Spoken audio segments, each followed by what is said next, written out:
Welcome to the Global Investor Podcast, a show that focuses on helping foreign investors enter the lucrative U.S. real estate market. Host Charles Carillo combines decades of real estate investing experience with a professional background in international banking to interview experts in all areas of U.S. real estate investing. Now, here's your host, Charles Carillo. Welcome to another episode of the Global Investors Podcast. I'm your host, Charles Carillo. Today we have Kaylee Mcmahon. Kaylee has purchased over $65 million in multifamily real estate as a general partner and has been involved in real estate as an active and passive investor, home flipper, note investor, and broker. So thank you so much for being on the show, Kaylee. Thanks for having me. How are you? I'm doing well. So I touched a little bit on your expansive real estate experience in so many different areas. Can you expand on your background prior to become a full-time real estate syndicator? Yeah, so I have a residential brokerage, and it's funny because here and there it'll kind of come back. You know, like right now I'm a little bit bored. I keep putting in offers on deals and deals and deals, and it's like they all are way overpriced, so I have to walk away. So I'm like, well, I'm kind of bored. So a couple of friends, like one wants to build a house. I don't have time to get into that, but I'm okay with referring it out, you know, getting a fee. You know, I got someone that's really interested in doing a bunch of leases, same thing. I just teach someone my system that I used to do. That's my dog itching herself. And then basically say, you know, go get her and collect a fee. So it's kind of passive income or semi-passive income, which is cool. And then, for example, on my vision board, I still have the ability to do certain creative things for myself. For example, on my vision board is this: I really want to live above a garage in an apartment. I don't know why. I want to. So funny is I was like, okay, I'm going to go on tax records this weekend, and bam, in Fort Worth, 6 blocks away from an apartment that I just bought is a 1925 property that has a back house on it that's 2 stories tall, 2-car garage. And I'm like, perfect. So I'm going to live in the little crappy apartment garage and then flip the main house, either subdivide and sell off, or likely just put people in there and then have a rear entrance, because there is a back alley behind. So you can drive in on the backside. So it's not like an easement, but it's just a back entrance. So super low maintenance, you know what I mean? My dog is turning 12 on Thursday, so she is very low maintenance and isn't going to be around forever. So my living situation, I like to live in a very small place that requires almost zero cleaning. You know? So as far as before syndicating and it's still during, again, I can still do some creative things. That's essentially like a house hack, but it's like a little bit different. So why did you choose real estate as your investment vehicle when you started?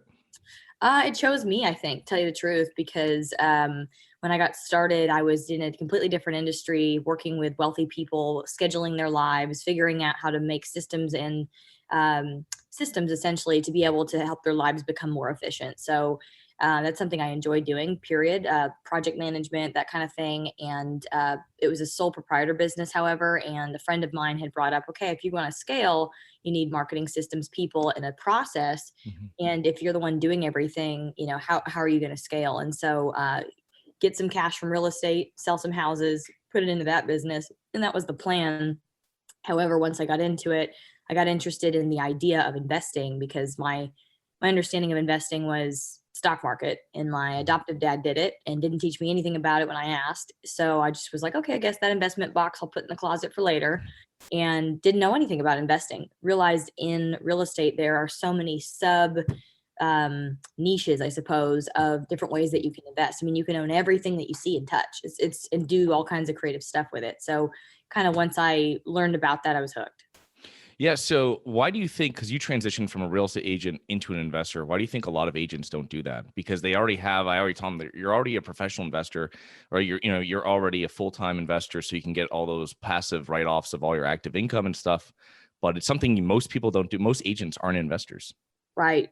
Which is annoying to me, tell you the truth, because that's something that makes so much sense and is so easy for someone that, you know, you sell a really big house and you make a $20,000 check. And immediately what I did with that is I think I had like 2 or 3, you know, big-ish sales close at the end of a year. And that turned into earnest money to buy 50 units, you know? So why wouldn't you do that? I don't know. I think it's lack of education. And so that's part of why we have our SheVest app that's available to explain to specifically women, that's the people who really dominate residential real estate. We kill it, and so if you have a convenient place to look at how does cash flow work, tax advantages. So that convenient education is in that app. So hopefully one of my lists of groups to get in front of, besides women that are, like me, from different abused organizations where they just don't know that they have other options, they can actively get involved. I mean, with crowdfunding coming out, there's so many ways that, or with it being out, there's so many ways they can get involved, but also just understanding how it works, even from an agent's perspective. So that's part of one of the groups that that I want to target. And the other part of it too, I think, is because I think when I was an agent, the only understanding I had was from Rich Dad Poor Dad and how to get into flipping a single small house at a time, and then figuring that you were going to scale up kind of from there. So you're still an S, you're still a sole proprietor, you're still running like I got to do everything kind of business. And until you get to the point where you have like crews and you're doing like 10 plus flips a month or 5 a month or whatever, you have to create scalable systems. You're then a business that if you set it up right, you can have it run itself. But it's a completely different mind shift from, investing as an individual to then having a business. And when you get involved in commercial real estate, you really have to be able to kind of get over yourself, put a team together, and be a lot more professional and operate on a totally different level than just, doing your own thing. Yeah, for sure. It's that the mindset and the ability to really allow partners into your business, I guess you would say, or partner with other people, because you can't, on smaller properties, you can kind of do it yourself if you have some assistance somewhere, but when you start getting larger, it's just very, very difficult to do that. Yeah. But so what might be a little intimidating. Like I've started some very small little businesses and tried to pull some other women in, and they just, I don't know if they don't like my, we're going to talk about that this month on my Women Who Invest Wednesday group, is our relationships with money, because I had a very unhealthy one growing up. Wasn't allowed to know what my dad made, what he did for a living. I mean, all this stuff. And so a lot of subconscious things probably as women are passed on to us, which is, BS. But, as far as being able to say, I am a business owner, I am a CEO, I can take on this much responsibility. It is not overwhelming if you have a team anyway, but. Yeah. So what was your first couple real estate investments? How did you start? First one was a little house that was like a crack house. And it was, first investments, crack house, real estate note that was like $5,000. Let me think. And then a partnership house, like a little flip, and then 50 units into an apartment. So it was 26 and 24. So I guess that's like 4, but yeah, those are the first ones. Nice. Interesting. So what is your company's current investment strategy and criteria? So the criteria, I'm not going to remember every little point of it, but basically We're looking for value add assets. Currently, so I've got a fund, and the fund is specifically targeting COVID affected or post-COVID affected, COVID-19 affected assets in secondary markets. Because I've found that there are, in the primary areas, there are some people, pre-defaulting on their loans. We're still dealing with a little bit of that kicking the can down the road thing from forbearance. So it's going to get bad, I think, in 2023. And then you're going to start seeing some distress like June, July here in Texas. I mean, you're already seeing it in East and West Coast markets, but that's not where we operate. So the fund itself is meant to start in these secondary markets, because what I have seen in Texas is that the secondary markets have these people that they have the population growth, they have kind of all of the, not the best economic drivers. Like if I was moving into Austin, for example, I'm going to be by the Tesla factory, like different deal, but these secondary markets, they have some economic drivers. And point is that it's a stable market. And they're just business owners that are unprofessional. So, it's someone that they live in their property, they live in a 200 unit property, and they have all their bros stay there. It's a frat house. They're not taken care of. They didn't have a budget for CapEx. They don't do marketing correctly. They don't have, it's vacant, and they just blamed COVID. And it's like, well, on our properties that are in primary and tertiary and secondary markets, we just were very proactive in working with residents, saying, okay, you can pay whenever, we can finance it for you. You can put it on a credit card. We gave them like pizza to thank them for staying. Didn't do the rent bump increase that we were planning on timely. We said, okay, we'll hold it off 6 months. So, we were just proactive. And I think across the whole portfolio, I think this asset behind me in Phoenix was the only one that saw like a 1% year over year decrease in collections. So, Yeah. Yeah, we did the same thing with like gift cards, appeal to paid on time. So Walmart gift cards and anything the property managers were working with us to put together. And I think those are the assets that really pulled through, like us. Yeah, I mean, I guess 1 or 2% maybe, decrease in collections. But the other thing too I want to talk about is with the distressed assets that you're finding. You said some of them are mismanaged. Other ones, were they people that got them on like really like bridge lending, like short-term debt, and they were trying to do it right before COVID or during COVID? Is that anything that they weren't able to refinance out, or? I haven't seen that yet. What I have seen was specifically with the lender Arbor Mortgage. Mhm. I think that they allowed some over leverage to happen. And so when I'm seeing people that are kind of behind or getting to be behind or whatnot, it's just that their leverage is like 80% plus. And that's something that I learned from a lender in Georgia with CBRE Peachtree, actually. Ann Cohn is her name, and she's been in the biz for a while. So she had told me a while ago, like, honestly, if you're going to originate some kind of loan during COVID, I think that you're totally fine based on my historic lens staying under 75% leverage. Anything over that, I would caution you not to do that and make sure that you have reserves regardless. So they probably didn't have reserves. They're probably over leveraged, so. So what is your role at your firm when you're looking at properties? Are you doing a lot of the acquisitions and underwriting? It depends, honestly. And underwriting is a no. Obviously, I look at the underwriting, we'll tweak it, depending on like what's going on with insurance rates, what's going on with like how many basis points we need to adjust our exit cap rate based on like the knowledge I have of the market. What we have done so far is stick within Texas, really, because I study these different markets and all of them are different. We're looking at a really good deal right now in Lubbock, and Lubbock is full of crime, you know what I mean? But there's a certain like sliver of town on the north side, forget the highway that goes straight up. But anyway, there's a small sliver of town that is actually pretty good. So it's just, again, looking at these opportunities. So underwriting is not what I spend my time doing. That's Carolina's role. She is a mathematician, business analyst, I'm trying to remember all her different roles, but basically what she enjoys doing is gathering data. For example, she's going to be the one that we're now actually tweaking our roles a little bit more to bring her in more so that she can transition from her full-time job into syndicating full-time. But she's got a son and she's a single mom, so she can't just like jump yet. No. But point is she enjoys looking at data that we get from property managers to check if they're cooking the books, to make sure that our maintenance turn time is on schedule where it should be, that like our inventory, supply chain, et cetera, that it's on time, that, people aren't purchasing things that are a waste, or like return on investment of certain supplies that we're looking at purchasing.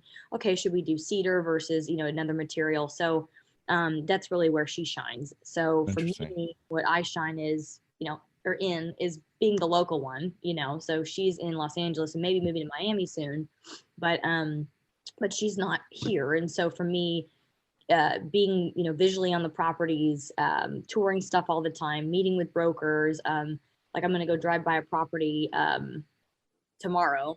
But anyway, just getting a feel for, is this actually a good area? Because one thing is that whenever you read the OM or whatever, that, sometimes it's one thing versus reality. So I guess my strength is project management, having a good gut feel on how that market's going to perform based on, numbers, and then having her check the numbers to make sure that, well, actually we do numbers first, then I go look at it, then we do numbers again. So it's a team effort, and then even now, as we're looking to expand into larger assets, as we're looking to expand into different things, even bringing on some other people that have a lot more experience than we do as essentially advisors, so I think we're going to be really fortunate soon here. We've got a 1031 exchange coming in from Los Angeles for this next deal we're working on right now.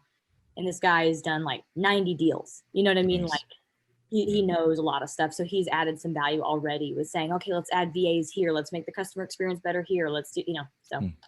Nice. So with us, I mean, we're on a similar page here where we're looking at 150 plus properties now and trying to, put stuff under contract in when we do. But what are you initially looking at kind of the shakeout apartments, properties before even going further into them? Obviously looking at numbers, then you're going to do something on the property itself. I imagine you're looking at the construction, you're looking at the area, et cetera. What are the things that you're doing quickly, let's say, not a full underwriting overview of the property, to stuff you want to see or stuff you're like, you know what, that's probably a no-go? Yeah. So, like I was kind of going through my criteria earlier and I didn't really do a good job of finishing because I squirreled, but, looking at a value add deal, there's a value add play and then there's like a longer term, yield play, I suppose. And so, or slight value add, but not heavy construction value add. So there's different things, but it's all C-class workforce housing. So that's got to be one thing. The brokers sending us stuff usually know, I still do get some stuff that's like B plus class, A class. And I'm like, why am I getting this? But so that would be a no, really quick. I don't need to look at the email. I first want to know what's the whisper, what's the percentage of units that are still classic? Because one thing I've had a lot of success with is if we have at least 70% meat on the bone, so then that we can get in there, we can flip a chunk and leave 40, 50% meat on the bone left when we're done. The next buyer still has some kind of value. So that's something that I look for. And then I guess whenever we're looking at a deal, and for example, if you're, you want to know if there's an opportunity for operations to improve. So if you're looking at the P&L and you're going, oh, look at their expense ratio, about 50% is about normal. Are we high? Are we low?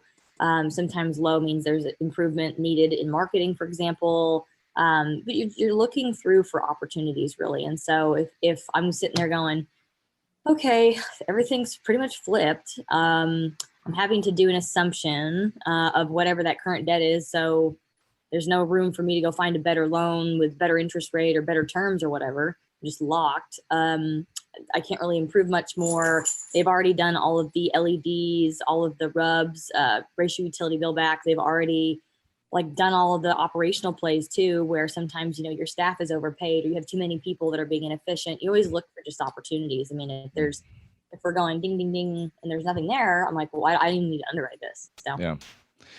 Explain, some listeners might not know about the whisper. Can you explain a little bit what the whisper is?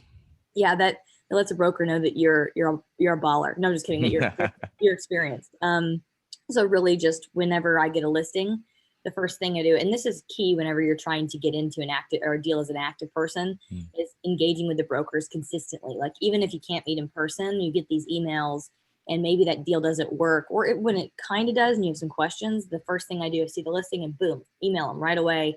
And I go, happy Taco Tuesday. What is the whisper? And the whisper just means what is basically the price that the seller wants, or what you think that you guys can. It depends, depending on a couple factors, but basically what do they want for it? Yeah. So, yeah. Okay, perfect. Thank you very much for explaining that. So you've invested passively, you invest actively, and let's talk about how you're vetting partners that you're working with on both sides, or if you're investing with, if it's passive.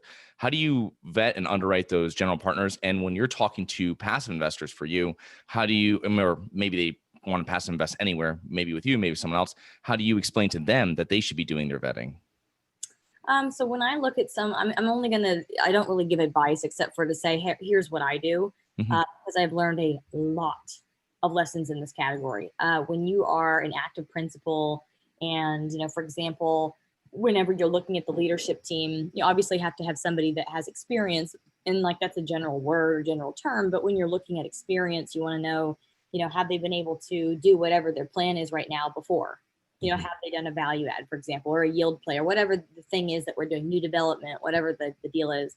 You want to know that they have a track record doing that before. You want to make sure that there's somebody involved that, for me, I'm newer. I've only been in the industry 3.5, 4 years, something like that. And so that's not a lot of time. Having access to resources, whether it's your mentor, whether it's a board advisor, or whether it's your brother, or whatever, somebody that's been doing it for a long time. So I've got people that I call. And I make that pretty clear to our investors that it's not just, the three of us. There's also plenty of other people that I call when things happen, because I don't have all the answers. So knowing that person, in personality wise, do you guys even mesh up? So when you're vetting partners as an active person, like a new person, for example, letting them come in and have all the voting rights, basically, that's not a good idea. I've learned that lesson because unless you've gone through this process and you understand people have to get paid or they don't work. You have to understand that, obviously the first priority is your mortgage. They have to understand how securities offering works, that you can't tell investors you're going to do this and then change your freaking mind. It doesn't work that way. It's securities fraud. You literally have to, if you put in there, you're going to refi, you get a refi. If you didn't, you're not, or if you said, I'm going to pay my investors, quarter one, year two, or whatever it is that you put in there, you got to pay them. You know what I mean? And it doesn't mean that like, if you're in COVID and like, you're not making the types of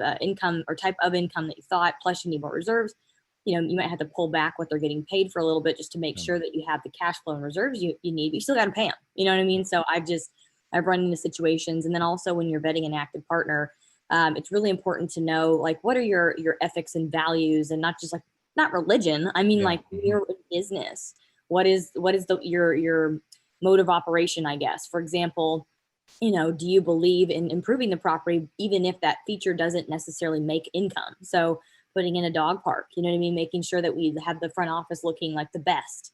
And it's going to cost extra money and it's not making income like a locker would, or, you know what I'm saying? Like it's not a reserved parking spot, but do we believe in the same type of value plan for the property?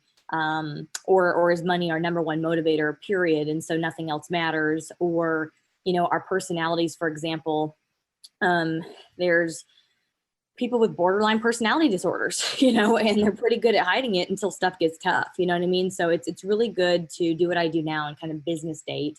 And I think it's important for passives to even do that too.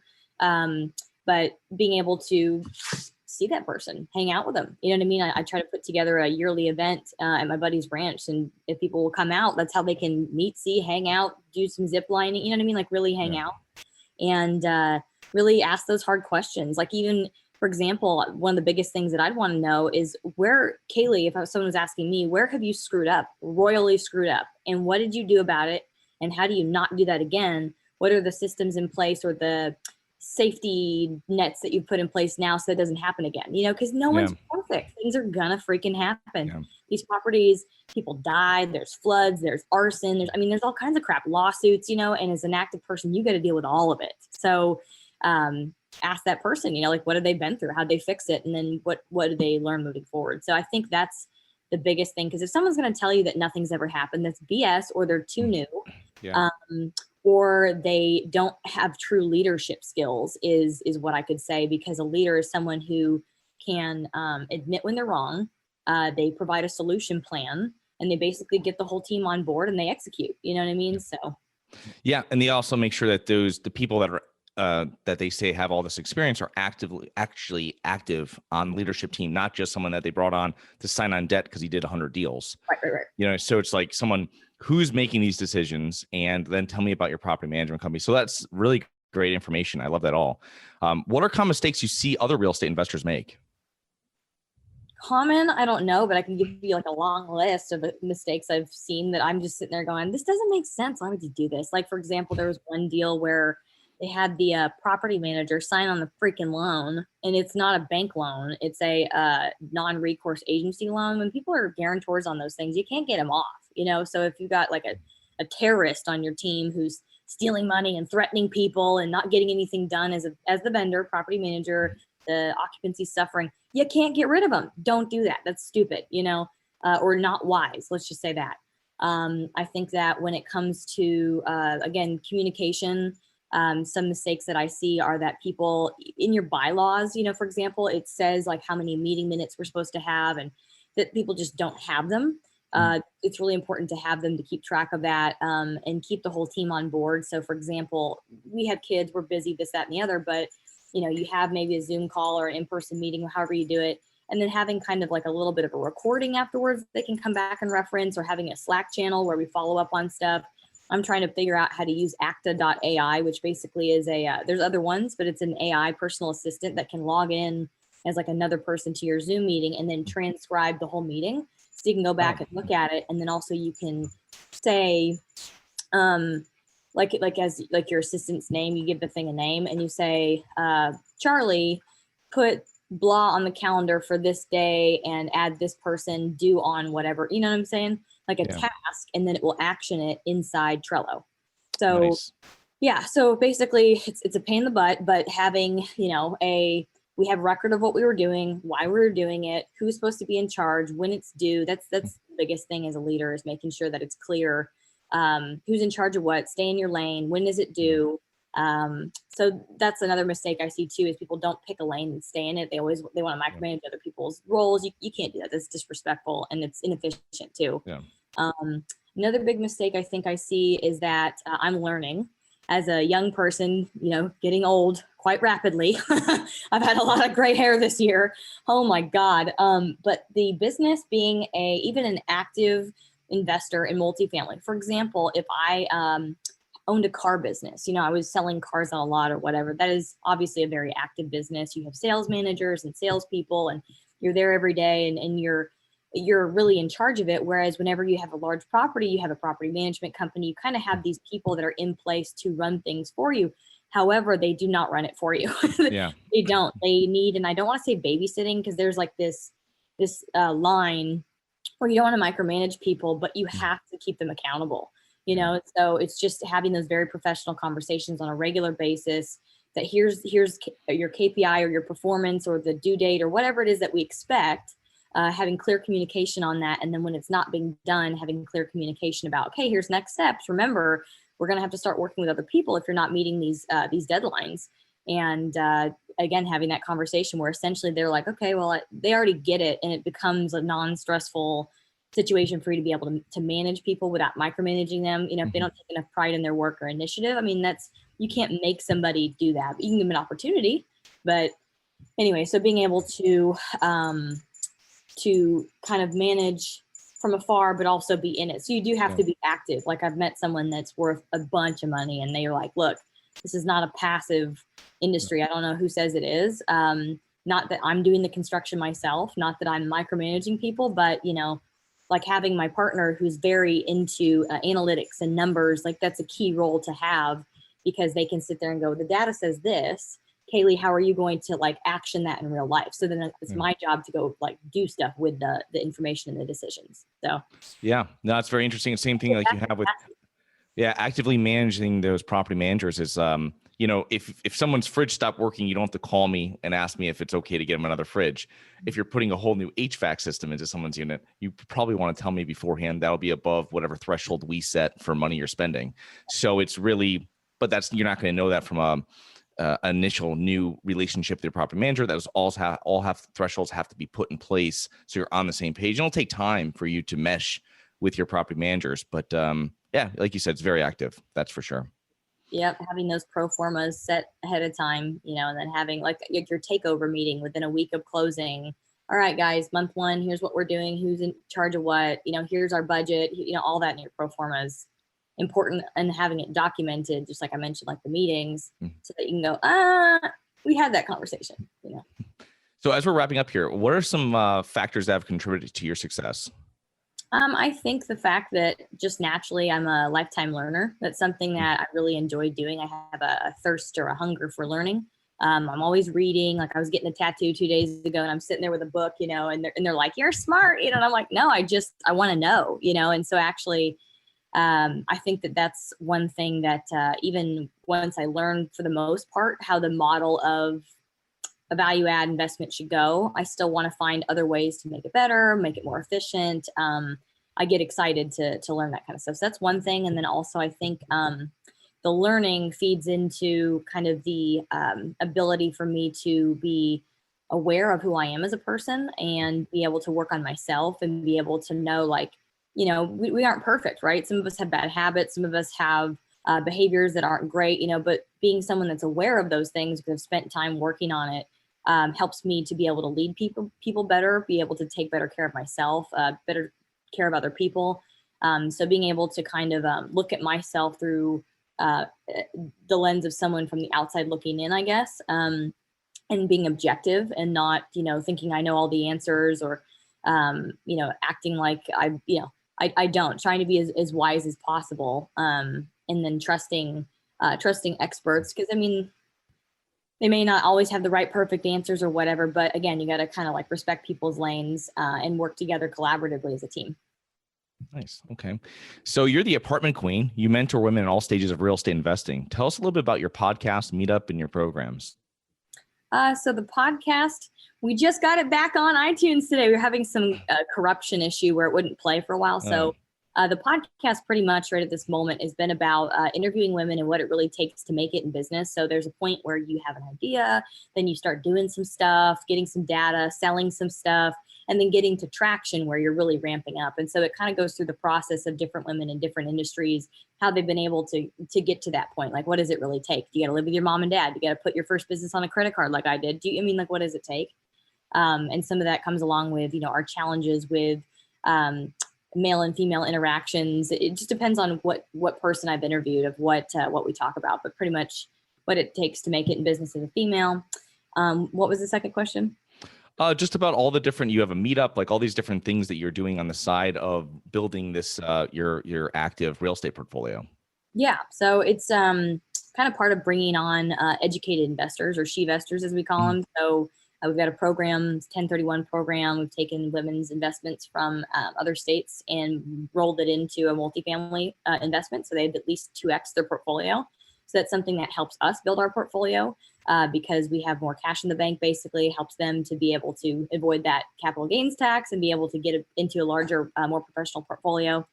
We also have, trying to think of everything. There's a book that just got released last week. So it got to #1 bestseller on day 1 for commercial real estate. Check that out. It's called Women in Multifamily Real Estate. Okay. Just kind of showing you who it takes to do this, and then from just the female lens, you've got women on there who are lenders, brokers, SEC attorneys, whatever that have kids, how they balance it, how they, you know what I mean? So just from a different lens, because I think that's a lens that's not really well thought through in this industry. It's mostly a male dominated industry. So those are two big things. We have an app called SheVest. And so this isn't necessarily specifically for multifamily. It's for commercial assets that cash flow. So really it's how do you work on your mindset, and then how do you get educated just from a convenient app about all of the different investment vehicles in commercial real estate that cash flow, pros and cons of each. So maybe you want to get involved in one or the other, and then how to look at investment documents. So it's supposed to kind of take away all the fear of what I don't know and what usually will stop women from just, getting involved. And then let's see what else. And like I mentioned earlier, our fund, that's another thing that's really important. So it's a female focused fund.